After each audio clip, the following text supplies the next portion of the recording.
নমস্কার বন্ধুরা, আশা করছি সকলে খুবই ভালো আছেন। বং কিচেন বনানি নতুন একটা রেসিপিতে আপনাদের স্বাগত জানাই। আমি আজকে যে রেসিপিটি করব সেটি একটা মিষ্টি রেসিপি, গাজরের লাড্ডু। তার জন্য যা যা উপকরণ নিয়েছি আমি দেখাচ্ছি। তো আপনারা আমার রান্নাটা পুরোটা না দেখলে একদমই বুঝতে পারবেন না, তার জন্য পুরোটাই দেখতে হবে। তো গাজরটাকে আমি প্রথমে আগের থেকে গ্রেট করে রেখেছি কাজের সুবিধার্থে। তারপরে একটা মিক্সিং জার নিয়ে সেই গ্রেট করা গাজরটাকে নিয়ে নেব জারে, আর দিয়ে দেব দুধ। দিয়ে আমি ঢাকনাটা দিয়ে আগে ভালো করে মিক্সটা করে নেব। এরপরে একটা বাটির মধ্যে ঢেলে দেব। তো গাজর দিয়ে অনেকেই অনেক রকম জিনিস করে থাকি আমরা। একবার এইভাবে লাড্ডু করে দেখবেন, খেতেও ভালো লাগবে আর চট করে হয়ে যাবে। তো সরাসরি তারপরে একটা কড়াই বসিয়ে দিলাম।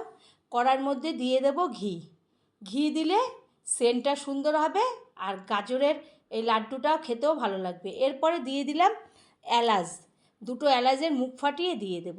তো বন্ধুরা, আমার চ্যানেলটি যদি এখনও সাবস্ক্রাইব না করেন তো প্লিজ সাবস্ক্রাইব করবেন, লাইক শেয়ার কমেন্ট করবেন, পাশে থাকা বেল বাটনটি টিপবেন, তাহলে যে কোনো রেসিপি আপনাদের কাছে আগেই পৌঁছাবে।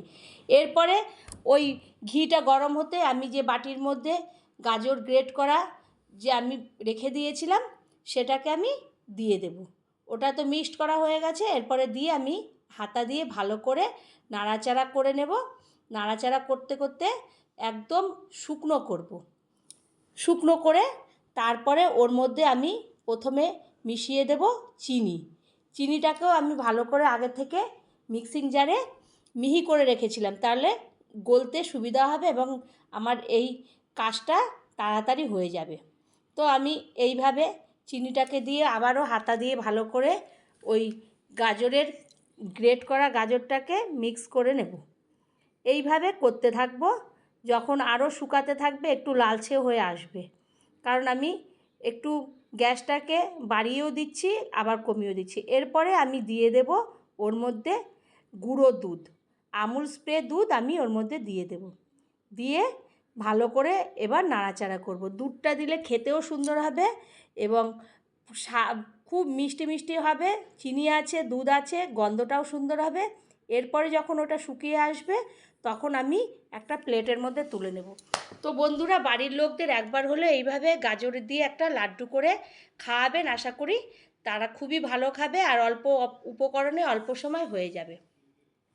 এরপরে আমি তালুর সাহায্যে নাড়ুর মতন পাক দেব।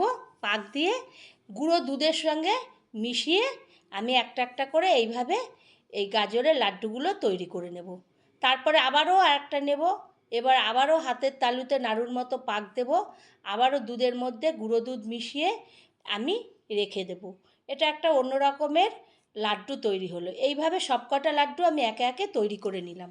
তৈরি করে আমি এইভাবে রেখে দেব। তো বন্ধুরা, একবার হলেও বাড়িতে এইভাবে আমার মতন একবার গাজরের লাড্ডু ট্রাই করবেন, আশা করছি ভালো লাগবে। ভালো লাগলে লাইক শেয়ার কমেন্ট করবেন, পাশে থাকবেন, সাথে থাকবেন। আবারও নতুন কোনো একটা রেসিপিতে দেখা হবে। ততক্ষণের জন্যে ধন্যবাদ।